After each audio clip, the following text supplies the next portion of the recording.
Você sabe o que é efeito fotoelétrico? Essa eu sei. É aquele fenômeno que o Einstein descreveu e ganhou até um prêmio Nobel, né?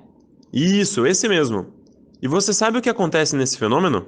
E aí você me pegou de jeito. Não sei não. Como é?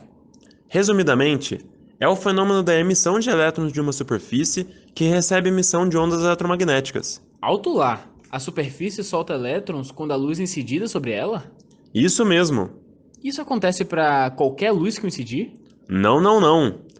Einstein percebeu que para que um elétron fosse ejetado da superfície, era necessário somente um fóton da luz incidente. Ah, e como diferentes comprimentos de ondas de luz proporcionam diferentes níveis de energia cinética do fóton, deve existir uma frequência mínima de luz incidente. Exatamente. E é por isso que cada superfície possui uma frequência de corte específica para a qual ocorre o efeito fotoelétrico. Acima da frequência de corte, todas as outras frequências geram um fenômeno. Divertido! E se eu aumentar a intensidade da luz, o que acontece? Aumentar a intensidade da luz implica em mais fótons incidindo na superfície por segundo, ou seja, mais elétrons serão ejetados por unidade de tempo.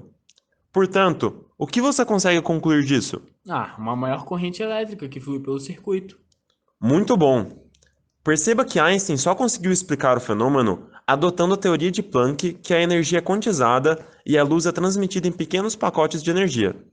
Essa teoria consegue separar as duas grandezas, quantidade de elétrons ejetados e velocidade de saída dos elétrons. Realmente, se pensarmos na luz como uma onda, não faz sentido algum. Esses dois realmente foram muito espertos. Diz aí, tem alguma equação que rege esse fenômeno?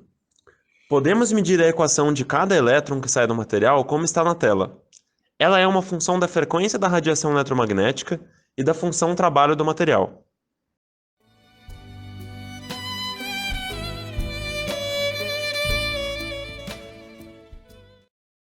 Para a montagem do experimento, utilizamos uma lâmpada de vapor de mercúrio, um fotodiodo, filtros específicos para a seleção de comprimentos de onda individualmente, aberturas com diferentes diâmetros para a passagem de luz e uma fonte DC que permitiu aplicar as tensões de aceleração e de freamento, integrada também a um sistema de medição de baixa corrente.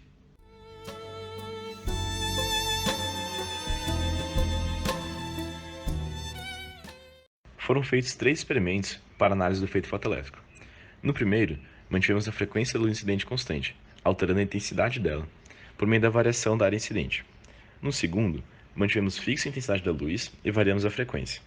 Em ambos, medimos a curva V por I. Já no terceiro, medimos a curva tensão de freamento, que é VF, pela frequência, mantendo constante dessa vez a intensidade da luz. Após a realização dos experimentos, percebemos que o potencial de freamento, que é a tensão que anula a corrente, independe da intensidade da luz, ou seja, da potência por área, e independe também da área total iluminada.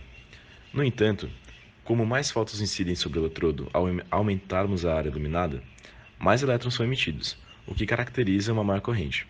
Porém, como acabei de falar, a tensão de freamento continua a mesma. Por quê?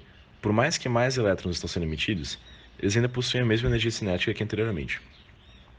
Concluímos também que quanto maior a frequência da luz incidente, maior o módulo da tensão de filamento, e no caso, essa tensão é função linearmente dependente da frequência. Analisando a curva do experimento 3, a partir da análise do gráfico, obtemos como constante de Planck 6,59 vezes 10 a menos 34 metro quadrado quilograma por segundo, e o valor da função trabalho do catodo como sendo igual a 2,37 vezes 10 a menos 19 volts. O gráfico tensão de filamento pela frequência para um catodo de outro material apresentaria o mesmo coeficiente angular que o gráfico que obtemos, uma vez que o coeficiente angular depende unicamente da constante de Planck e do valor de carga do elétron, que são valores definidos. A diferença nos gráficos seria em relação a onde o gráfico corta o eixo y, uma vez que a função trabalho W seria diferente.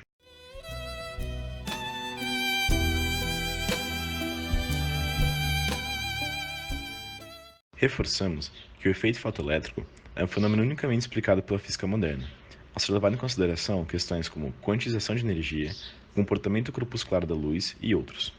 As suposições feitas pela física clássica, que dizem que 1. A emissão deveria ocorrer independente da frequência da luz incidente. 2. A intensidade da luz incidente é diretamente proporcional à energia dos elétrons. 3. Deveria haver um tempo entre exposição à luz e emissão de elétrons. são totalmente equivocadas e representam uma contradição com os dados experimentais.